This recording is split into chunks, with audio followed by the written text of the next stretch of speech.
A stone rolls across the ground. No one speaks. The only sound is the slow crackling of a dying fire, as dozens of eyes remain fixed on a single figure standing in the center of a circle. His hands are empty, his breathing is controlled, but everyone around him already knows something he does not. The decision has been made, long before prisons, long before judges, long before written laws. There was only memory, and memory never forgot. Most people imagine ancient justice as chaotic. They picture savage tribes driven by rage, where every conflict ended in bloodshed and revenge. It is an image repeated so often that it almost feels obvious. But that is not what archaeology, anthropology, and evolutionary psychology increasingly suggest. The deeper researchers look into humanity's earliest societies, the stranger justice becomes. Because the greatest fear was rarely death. It was something far quieter, something far more permanent, being abandoned. Imagine waking one morning 10,000 years ago. There are no cities, no walls, no governments,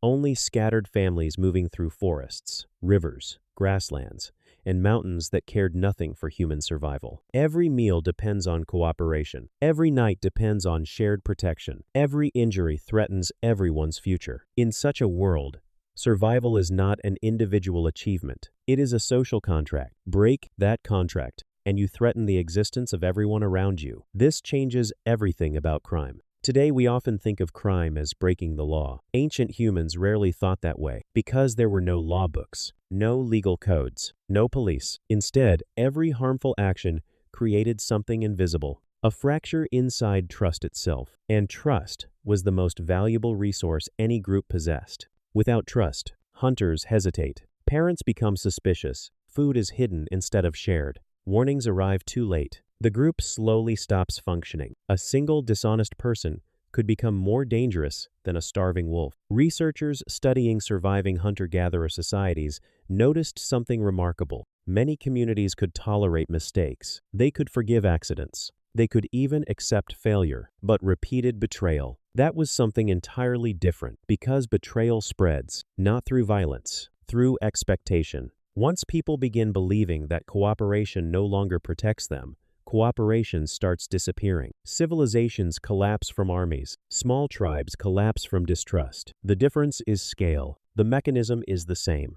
This is where punishment begins to reveal its true purpose. It was never simply about revenge. It was about repairing reality. Every punishment sent a message that echoed beyond the individual. The community still existed. Its rules still mattered. Its future was still worth protecting. That sounds surprisingly modern. Many assume ancient punishments were unimaginably brutal because early humans were primitive, yet evidence suggests something unexpected. Extreme violence was often risky. Every healthy adult represented years of accumulated knowledge. Hunters knew migration routes. Gatherers knew medicinal plants. Elders remembered dangerous seasons. Parents carried future generations. Killing someone unnecessarily meant destroying experience that could never be replaced. For a community of only 40 or 50 people, losing one capable adult was not just emotional. It was economic, ecological, evolutionary. It was catastrophic. So, why would ancient people create punishments that weakened themselves? Often, they didn't.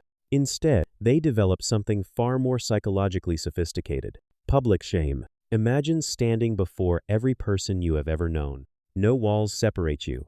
No courtroom protects you. Children watch. Parents remain silent. Friends refuse to meet your eyes. No shouting. No dramatic speeches. Only silence. Modern neuroscience suggests that social rejection activates many of the same neural pathways associated with physical pain. In other words, the human brain experiences exclusion, almost like injury. Ancient people did not understand neurons, but they understood suffering. They had watched it happen, generation after generation, and they discovered that isolation could reshape behavior without spilling blood. This is one of the oldest technologies humanity ever invented. Not fire, not tools, reputation. Every human being carried an invisible identity built from thousands of remembered actions. One lie, one theft, one act of unnecessary violence. Each became another thread woven into how everyone else saw you. Long before written history, your reputation followed you farther than your footprints. This explains something modern audiences rarely consider. Ancient punishment usually began long before any formal decision. People watched, quietly, constantly,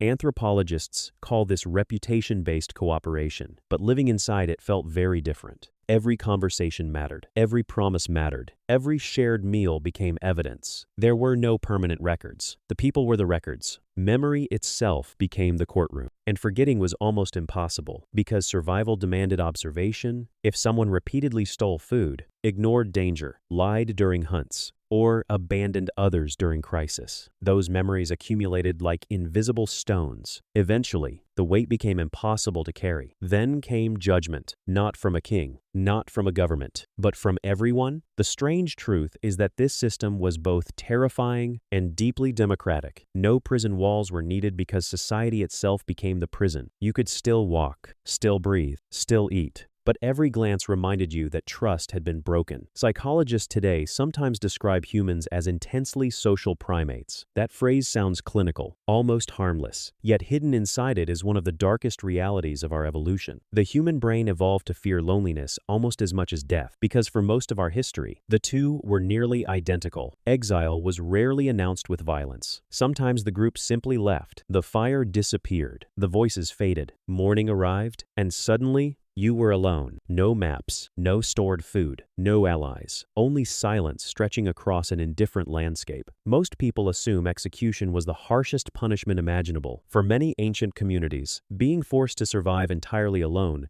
may have been even worse, because predators could be escaped, storms could eventually pass, hunger could sometimes be endured, but isolation attacked the very thing evolution had spent millions of years building: the need to belong. And perhaps that is the first uncomfortable truth hidden inside humanity's oldest justice. Punishment was never only about controlling criminals. It was about reminding everyone else what it meant to remain human. And that raises a disturbing question. If ancient justice was built on protecting trust, when did punishment stop protecting communities and start protecting power? That answer begins with the birth of civilization.